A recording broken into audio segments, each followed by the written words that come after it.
All right, good morning. It is Monday, 6:35 in the morning, about 3 hours before Wall Street opens for trading of things like stocks. Welcome to QuantBox Live. Time to get your macro on. This is where we cover the best fundamental investment opportunities across global markets. My name is Wayne McDonald. I'm the founder of QuantBox. I'm also a classically trained economist at a little private school in Massachusetts, a little town called Cambridge. So, anyways, hey, look, I've been trading for 20 years. I've always been a trend trader. I want to buy low in an uptrend, I want to sell high in a downtrend. Well, where do the trends come from? Papa, where did the trends come from? Well, macroeconomics. So we look at all the economic data and then we compare and contrast economies to each other, looking for divergences, things like good versus bad. And from that, you get trends. And we analyze all of that. And inside of that, we try to say, well, where do these trends come from?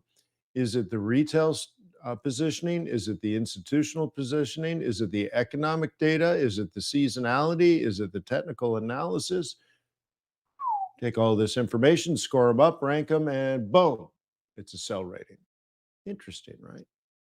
This is your COT data. Comes out from the Commodity Futures Trading Commission every Friday. So you should already know the change in institutional positioning and be able to compare things like how about inflation amongst all economies around the world to understand who's winning and who's losing. Okay. Oops, did I just kill it? So QuantBox automates that process. It automates it, makes it easy, displays all the table data. It's very complex, displays it in easy to read manner. Why don't you give it a try? It's only $8. Look at all the colors. Fantastic. Look at that. Look at all how it ranks everything. Just beautiful. So if you're watching this on YouTube, you're watching it delayed. Join the community. With that being said, hey, let me remind you that trading is risky, not appropriate for everyone. Your past performance, good or bad, is not necessarily indicative of future results. Please stay small, stay humble, focus on the long term, never risk money cannot afford to lose. Good night, Manus. How are you?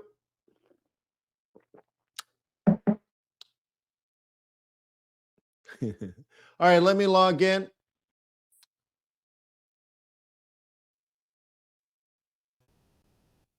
Cool. Check that out. So it's Monday. Here's Thursday's video.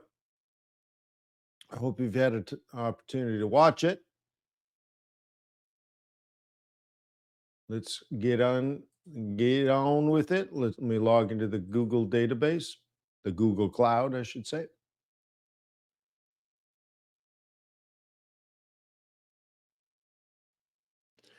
Now remember, we're in a fade type of time of the year. You shouldn't be expecting a whole lot in the markets. Otherwise, your expectations probably don't match up with reality. And when I look at the scatter plot, very flat. And most things kind of going the wrong way. Well, that's kind of what a fade is, right? Things that have been falling are rising. Things that have been rising are falling.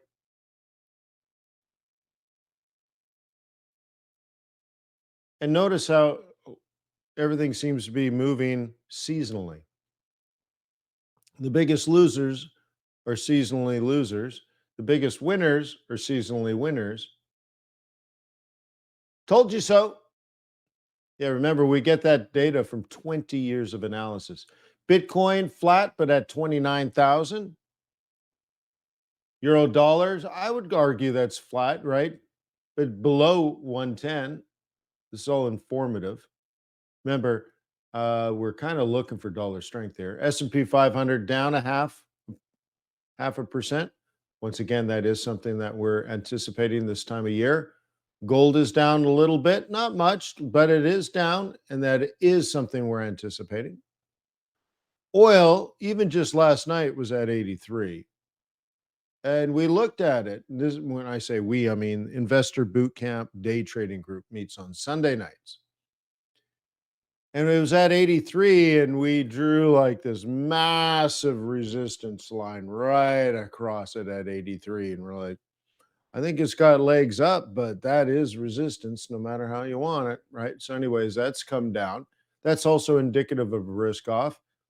And yield is flat, but earlier today, this was 4.1. Wow. That is super high.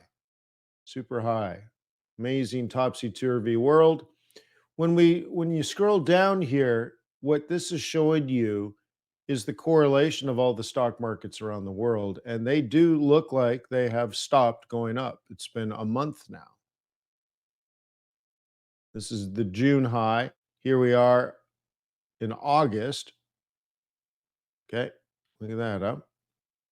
Now some things have crept up a little bit, like the S&P 500, but most things have not gone up, generally speaking. So we're flattening out, but that's what's supposed to happen. We call that wabbit season.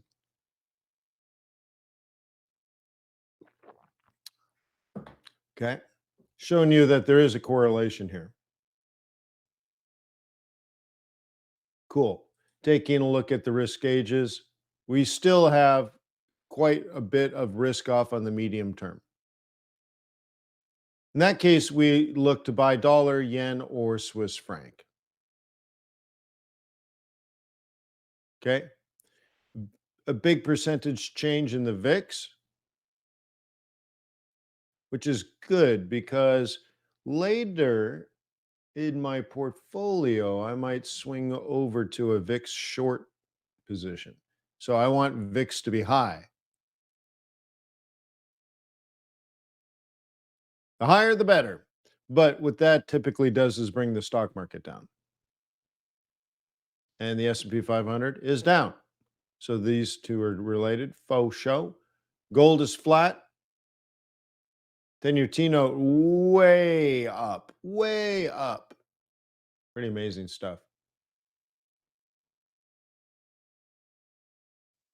Taking a look at our commitment of traders report, we want to see where the money is uh, coming from and going to.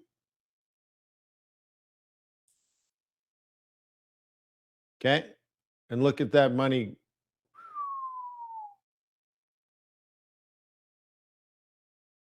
Amazing. Look at it. I mean, just the size. Look at the size of this 10-year T note, huh? 47,000 contracts now short. Obviously, there's a net change, but still, definitely the market went net short. It's very short, but the change is net short. And that's what makes the yield go over 4%. What I suspect at some point we'll see, and I don't know when that point will be, but at some point I do think that will switch around as we get closer and closer to 5. Suddenly people are going to buy it.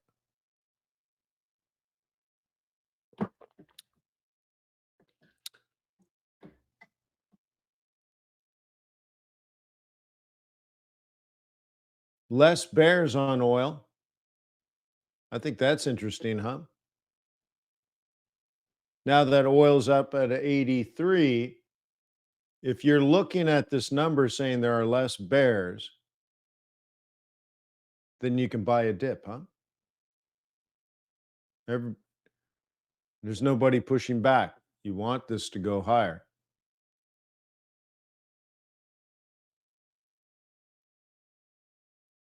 Take a look at the money coming out this way.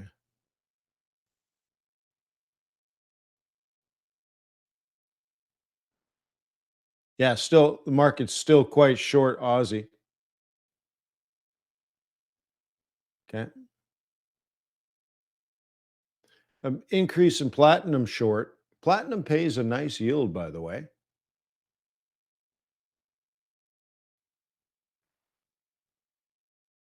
So make sure you go through this, reaffirm it every week. This is updated every Friday.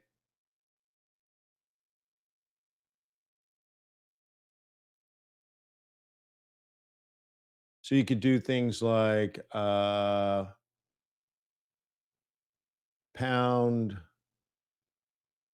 or I guess euro. You can do like Euro Aussie, Euro Swissy, maybe.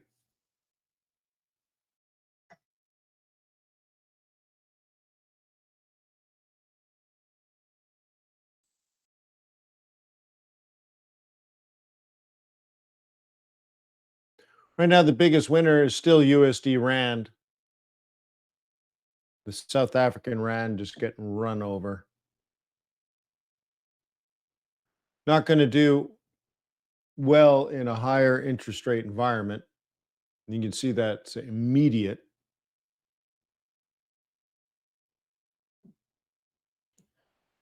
Oil up over $4 this week. Oh, sorry, I was looking at the wrong one. Sorry. Sorry. Yeah, I was looking at 10 years. The neutral zone seems to have a lot of yens,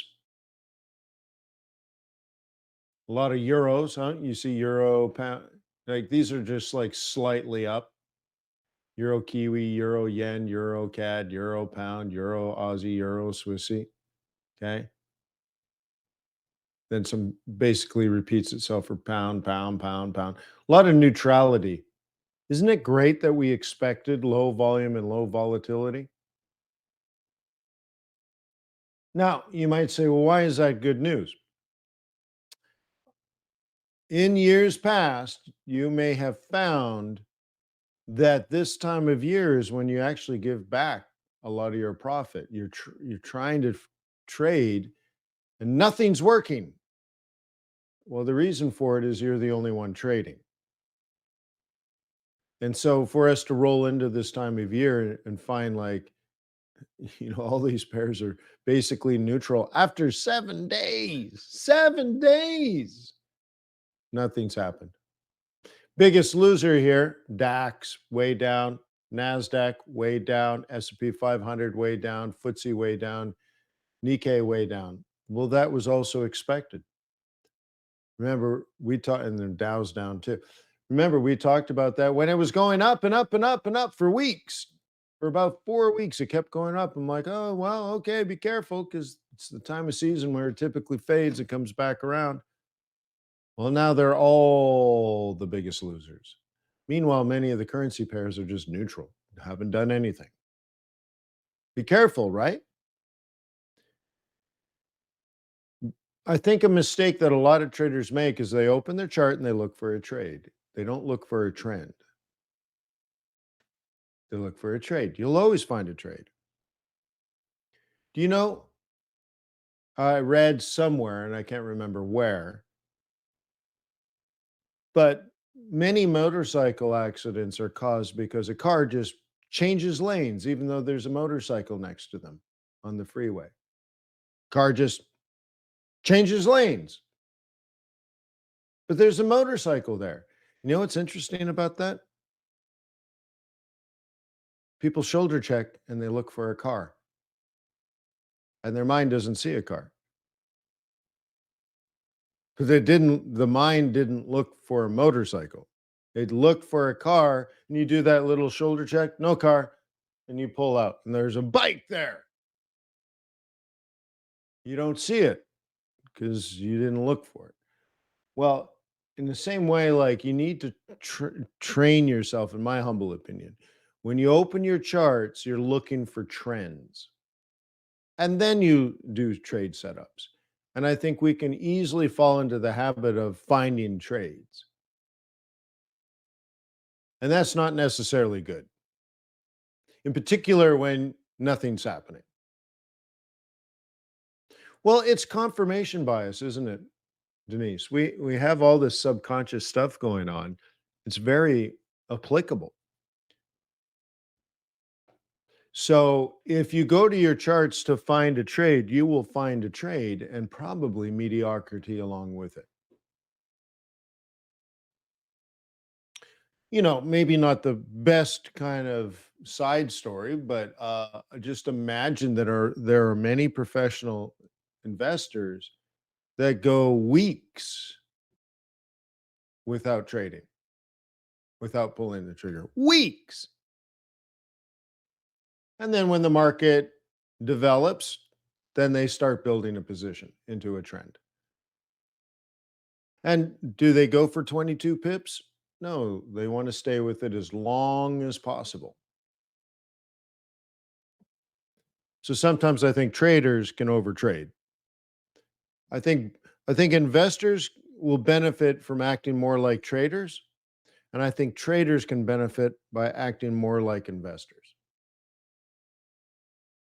You imagine if George Soros was one of the best technical analysts in the world? He'd, a guy like that would be unstoppable. But I don't even think that's a good analogy because I think he's a degenerate gambler. I don't, even though I'm 1 degree of separation away from George Soros, I would not want to invest like he does. But he has a nicer car than me. So, and we all know a man's worth is defined by the car they lease.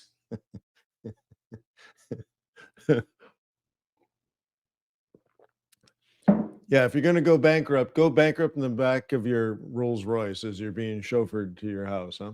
So, anyways, yeah, George Soros has gone bankrupt probably 5 times. All right, just kind of getting a sense of where everything is. So you can see many of the things that are down right now are indeed up on the long term. So and I want to reorganize the site a little bit, in particular the homepage, but this idea like that QuantBox now provides you with the economic data, but then there's like what the market is doing, like market sentiment, market behavior. It's doing two things now. And this is on the side of the longer term economics. Like there's that Euro-Aussie I just pulled together by looking at the commitment of traders report. Okay. It's very bullish. It's got a nice score of 6. CO2 COT data says, yep. In fact, it's very bullish. Retail sentiment favors euro. Seasonality favors euro right now. The technical trend favors euro. GDP favors euro. Interest rate divergence, so carry, favors euro. Only unemployment and inflation does Australia win. So we can look at that and think, I guess euro still has a lot of inflation. Well, the other thing that's should be in there in your back of your mind is euro. The ECB will continue raising interest rates. They give us no guidance. So QuantBox gives you no guidance in the central bank page because the ECB doesn't give us guidance, and QuantBox only gives you facts. But we do know if you attend the meetings, they will raise interest rates many more times. In Australia, probably not so much. So there's a lot going on in here. We could look at the flip side. Okay, QuantBox doesn't seem to like the Aussie dollar very much. No, maybe there's the human side of us says, well, that's perfect because it'll get to the point where Aussie is just crushed and way oversold, and then we can go long because it's so weak. Um, I wouldn't recommend that. If you've ever bought a cheap stock and watched it get cheaper, there's a reason why it's cheap. Now, sometimes if you can uncover intrinsic value because you've done some amazing level of research and you've uncovered insight that nobody else has, and you say there's hidden value in this asset. Well, then by all means, but that's not what most people do, huh? When it comes to a stock, they're like, this used to be a $45 stock and now I can buy it for $2. Uh-huh. It's going to zero, my friend. And you're bailing someone else out that bought it at 10. So, anyways, currencies are obviously different. And I do have a lot of respect for Australia. And the thing is, before you start buying Aussie dollar because it's so cheap, you should probably continue selling it unless you do a little research. What if China announces a major stimulus package? It's brewing, it's bubbling. They're doing things, but they're not big things, but they are doing things. Right. They're helping some sectors. They're removing some restrictions from high tech. They're doing something a little bit in commercial real estate, but it's not a big across the board helicopter money kind of stimulus. But what if they did? Is it plausible? It is plausible. That would rally this up. Another thing that you could watch are iron ore prices, gold prices, okay? Coal prices. These are all things Australia exports to foreigners. An increase in exports, remember, if you're exporting something, you're importing your money. Let me say that again. If you're exporting something to foreigners, you're importing your own currency because the foreigners are paying you for your products and services in your own currency. So if you're exporting stuff, you're importing your currency. An increase in those exports would turn this Aussie dollar weakness into Aussie dollar strength because those exports create demand for the currency. Okay. Another thing you could watch is the Baltic Dry Index. It's not something that QuantBox does. Although, you know what? Maybe it could if we wanted it to. Baltic Dry Index. Baltic Dry Index. Baltic. Uh, we'll do we'll do this one. All right. So, oops. Here we go. Baltic Dry Index. And this is the price of renting a ship to take your coal from Australia to Manchuria, China, for example.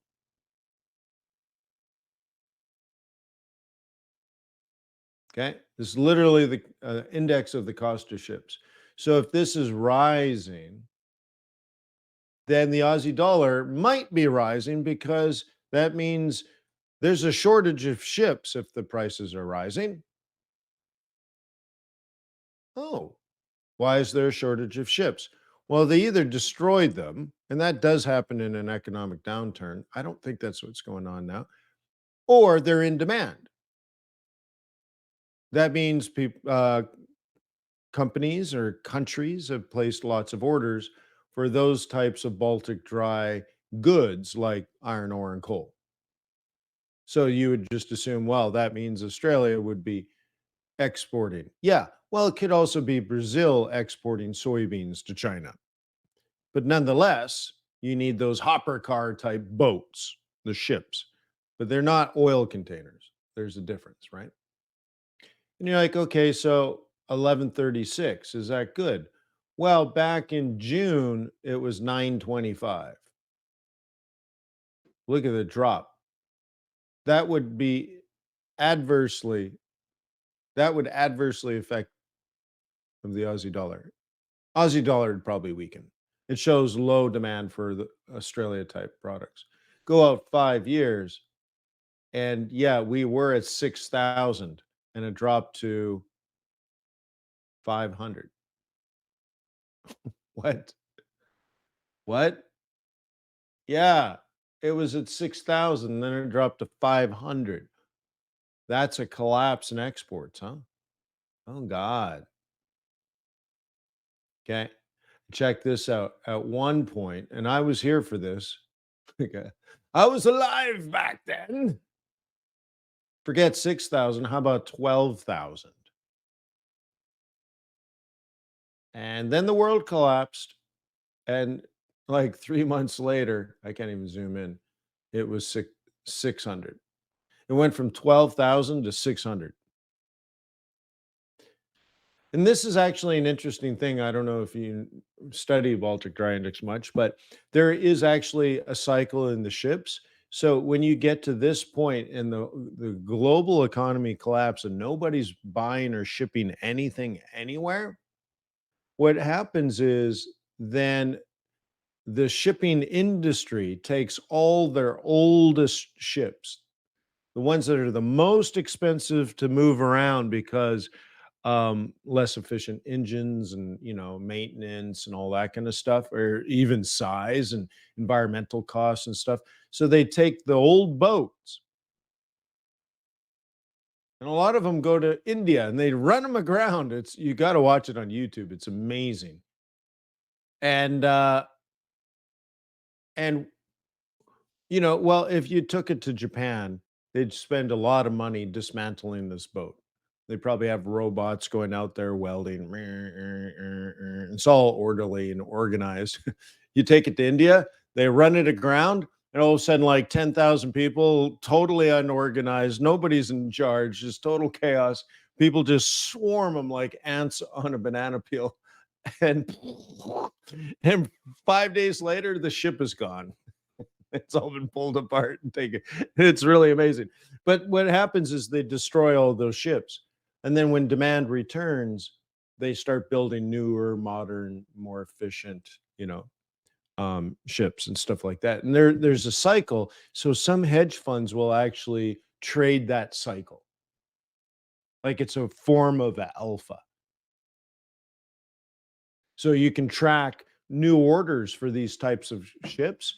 And then you can try to like track the scrapping um, process too.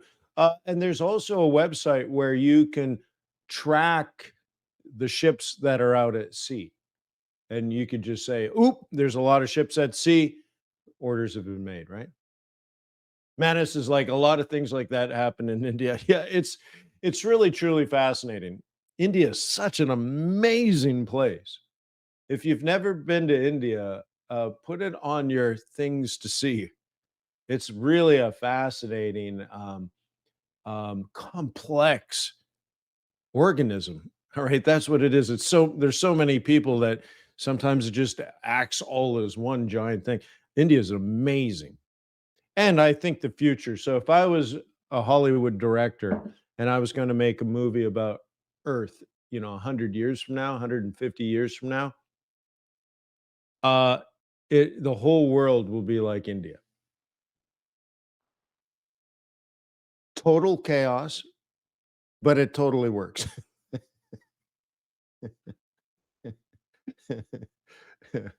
Yeah. No, India is amazing. All right. So, anyways, look, you learned about Baltic Dry Index. You're welcome. All right. So, I don't know. Let's look at a couple Aussie pairs.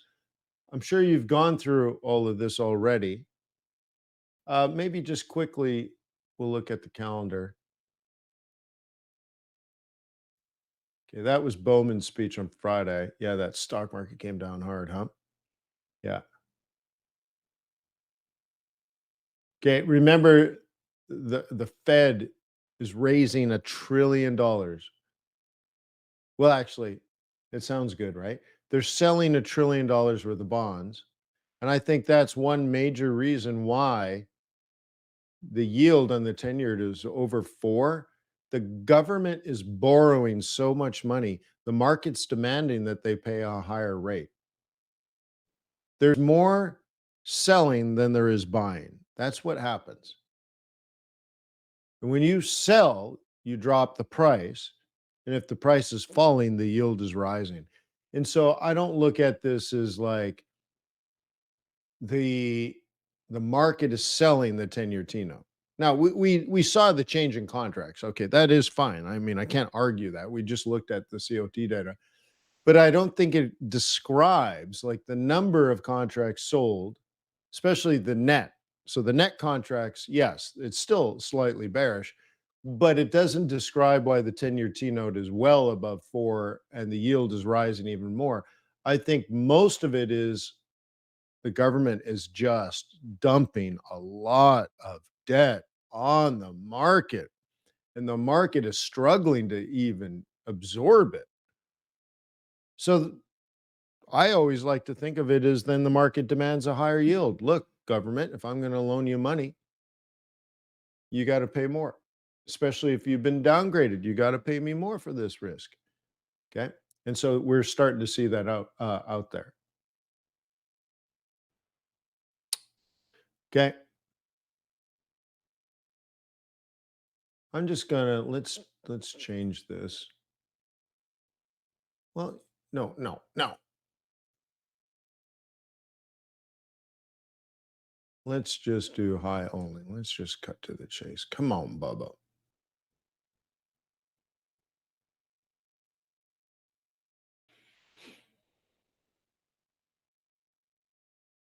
Okay, Australian consumer confidence. Okay, great. US balance of trade. Those are not really big. I don't make such a big deal of it. Do you want to see a a big number or a small number? Meaning it's a bigger negative is small. Okay, I don't know how to say it. Do you want to see the negative number getting bigger? How about this? Or the negative number getting smaller? What do we look for in balance of trade for the United States? More negative or less negative?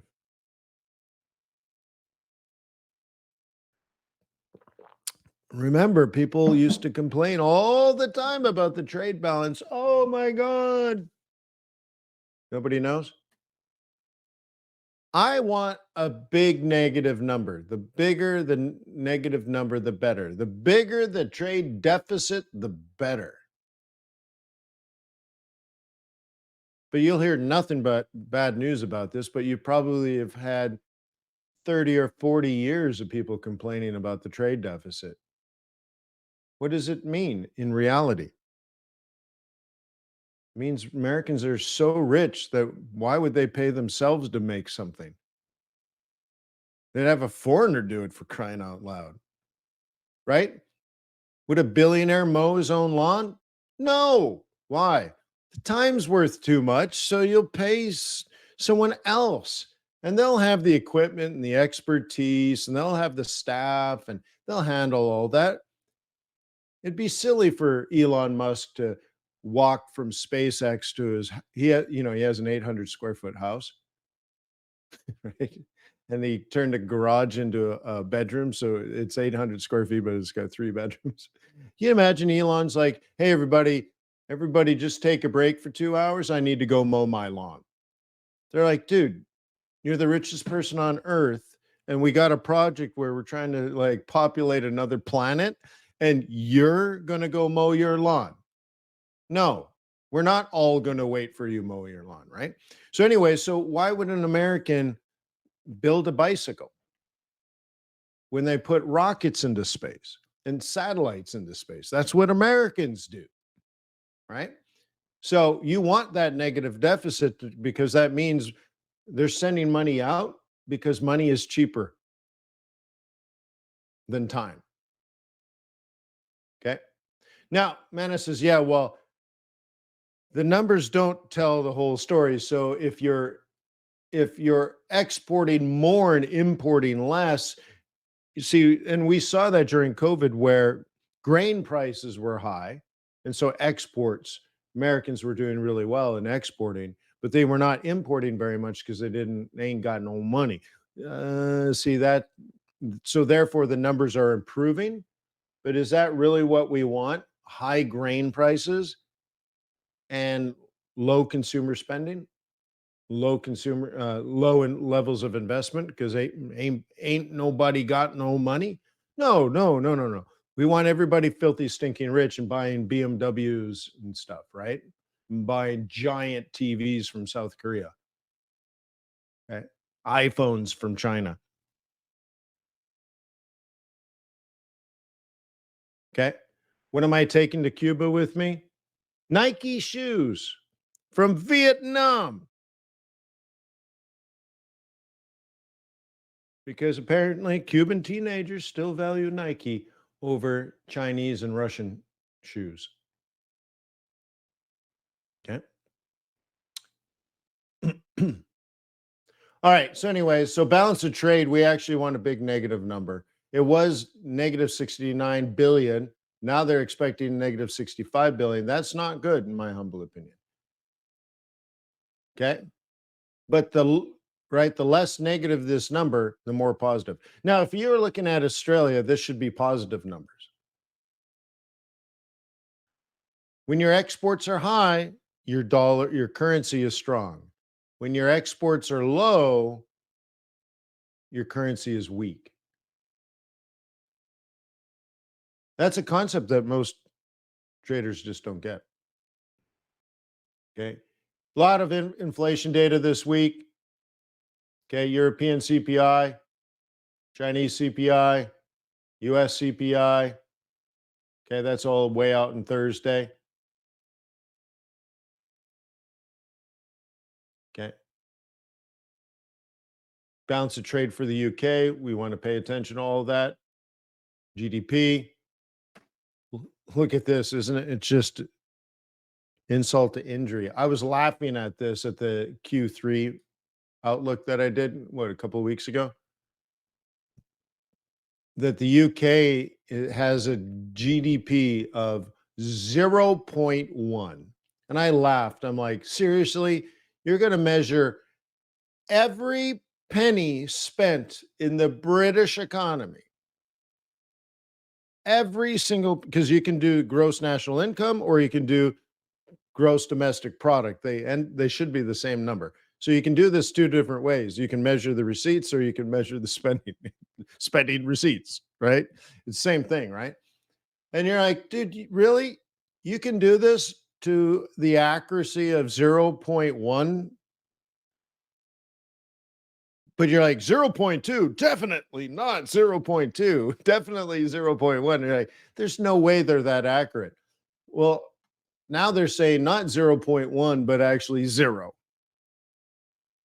But is it reasonable to think it might actually be negative zero point 0.1? And that maybe they don't want to say, hey, we're in recession with 7% inflation. Oh my God. So dude, this is interesting. Where is this? Thursday? Is it still Thursday or is that Friday? But anyways, economically, that is just yeah, that's not a good trend for the UK. CPI out of Europe, GDP out of Japan. There's a lot of wonder going on this week. So mostly inflation and trade. Now, trade is important, but I don't think people care about it that much. They want to know if Elon Musk and Mark Zuckerberg are going to do a cage match.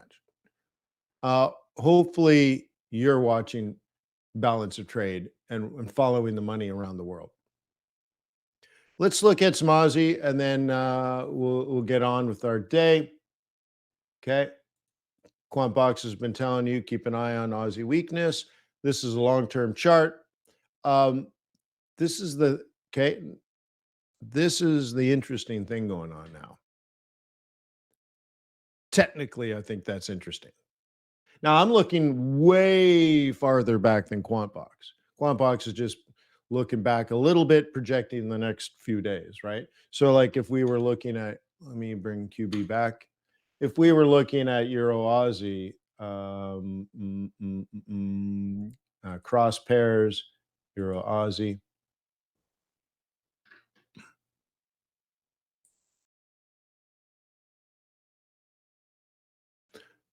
Okay, it's only looking back a couple of weeks, and on this time frame, okay, this time frame, it's saying based on what's happened over the last 14 days, the next 7 days. if the rate of change is the same, which is the slope, by the way, rise over run. And then you do a linear projection. Again, that's easy. You calculate the variance, and then you take the square of the variance, you get standard deviation. Then you do a linear projection out 7 days with the same slope of the mean. Easy, right? Easy math. And you get this uh, Euro-Aussie is going to go to 1.70 best case. Base case, 168 and a half. We're still at 167. Okay. Worst case, we stay around 167 but not drop. Okay. Seasonally, July and August is up. Retail sentiment is heavily short this. Oh God, as Kanye says, huh? Oh, retail is short. Suckers, because institutions are very long. They're very long euro, they're very short Aussie. This is going up. Okay, cool. And we look at let me go back to where we were. Uh, okay, this shows that, we're definitely in Aussie weakness territory. There could be a hiccup over the next day or two and then a resumption down. Just be prepared that just because it has been euro, for example, euro Aussie has been going up and should be going up. We might be in a spot where we might be done for a little bit. And then I open this up and you see it. Okay. You see it. Technical analysis predicted many days ago that the August high for euro Aussie would be 167.72. So take a knee, as they say in football. And your choices now are ride the 21 to the upside. So that might be what's going on, but those are dangerous pips. But at least you got a rational trend behind you. You're not randomly trading, you're rationally trading. The next thing would be buy a dip to the old resistance. See this area? Okay. And I think that's how you're going to need to play this.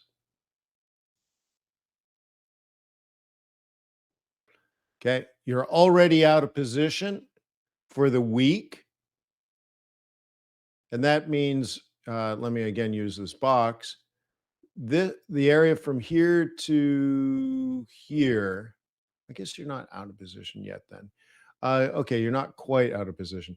This is the sell zone. If there were bears, it's right here. This little zone here. Okay. That whole little square.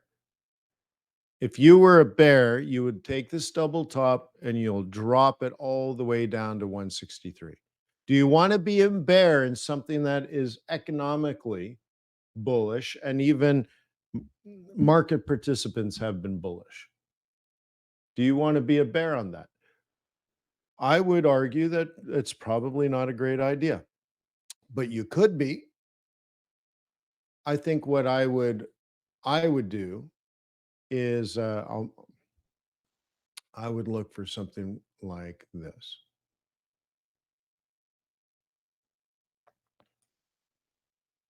Okay. Now, seasonally, sometimes we get kind of stuck sideways a little bit. Let me back this out. I want to see next pivots. Okay. And so this could actually fart around for a week or two. That means the slope of the mean, the rate of change would change. But eventually, I do think we're going to look at, let's just say 175 on this sucker. We're only at 167. So if that means over the next 5 weeks, you'd be constantly watching this technically, looking for sound trade plans to the upside if you're still a bull. It can come down for sure. You almost want it to come down. And you wouldn't be shocked if it moved sideways for 2 or 3 weeks, but then you'd be in it for 5 or 6 weeks, maybe longer. Have you spent time on the central banking portion of QuantBox Pro? QuantBox Pro will help you analyze Europe versus Australia based on their monetary policy for all of 2024. I'll tell you how much I spend thinking about next year. I thought it was 2024. I had a conversation with somebody recently, and they corrected me. They're like, "It's 2023." I'm like, "It is?" "Oh yeah, I guess so." I mean, not even joking. I'm so focused on the future monetary policy and future economic conditions and how I'm going to play next month, but the rest of the quarter, and then how am I going to play next year with investing? And I'm solidly into 2024 and late 2024. So yeah, so all these things matter. So if it fell for a week and then I bought it, it's not going to change my outlook. 1 week, 2 weeks, it's not going to impact. So anyway, so one of these things is it's generally up because of my 18-month outlook for these individual economies. And then I know the one thing that could change everything, in particular for Aussie, I think Euro is quite stable in doing what it wants to do. And Aussie, there's a big variable, and that's China. All right, so that was a big one.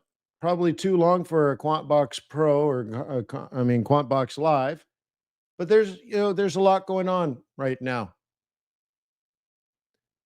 And I'll leave you just with one last thought. Non-farm payrolls came out and the number was low, which is good, but is it? But then it could be bad, right? So let me just go back to where I was. I think I had it under commodities. Um, well, that's gold. Well, I guess I can quickly show you gold. Okay, last night I had it set short of allow it to rise and then sell it. And now we have a big fat red candle. You're welcome. We did that at investorbootcamp.com. And then S&P 500, there's our plan there. Bloomberg told me it was going to be long today. I'm like, okay, Bloomberg. Um, but that's what I think is in play here. The bigger issue is not being right or wrong, but recognizing that it's worked or hasn't worked. Okay, that's much more important. So I'd like this to come down. We talked about it in March, April, May of rising until about Canada Day, July 1st, and it did. And then be prepared for a fade after July 1st, which is Canada Day. And still went up another month until August, and it's definitely topped out. Every stock market in the planet's coming down now. The problem is we were 3 or 4 weeks early, but at least I told you 3 or 4 months before to expect it. So now we're here. And the more it comes down, the more people are going to freak out. And all of a sudden, the sentiment of what you hear on TV is going to change. Oh my God, everything's bad. Well, you know what? 3 weeks ago, everything was good. So, anyways, we got to stay calm and focused. And I would like this to come down so that I buy it back later. QuantBox shows you 20 years of seasonality. You should know just by looking of what exactly I'm talking about. Okay. So, anyway, if this doesn't happen today, that will be the news. Okay.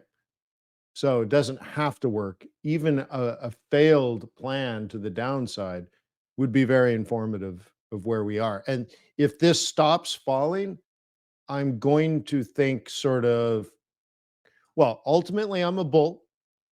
I expect it to fall. Doesn't mean I can't be a bull. I'm just not a bull while it's falling.